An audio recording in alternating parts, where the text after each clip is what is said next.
ఏంది మంత్రాలు నువ్వు కొని కొంచెం మంత్రించారు అంత ఏమన్నా కానీ ఏంది మంత్రాలు నువ్వు కూర్చో ఓం పగపుగే పగిని పాగోదరి భగవాసనే మాట్లాడి నేను సెటిల్మెంట్ చేశాను. కాళ్ళకి గజ్జంట కట్టుకున్నావా?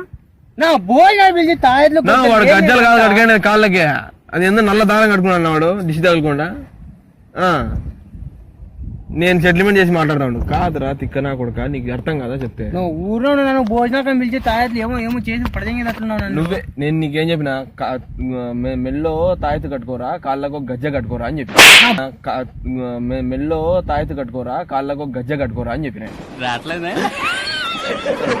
నా భోజనాలు దానితో నేను ఆడ లోపల పోతేనే ఇట్లా పై గజ్జతో ఇట్లా అంటేనే వాళ్ళు వస్తారు. బువ్వ తీసుకునే వాళ్ళు కూర్చోబెడతారు. వాళ్ళు మర్యాద సకల సౌకర్యాల మర్యాదలు చేస్తారు వాళ్ళు లోపల తెలుసా నీకు. కూర్చోబెడతారు వాళ్ళు మర్యాద సకల సౌకర్యాల మర్యాదలు చేస్తారు వాళ్ళు లోపల తెలుసా నీకు. పెళ్లిలో సజ్జన మంత్రాలు చదివేవాడి మొహంలో మొహం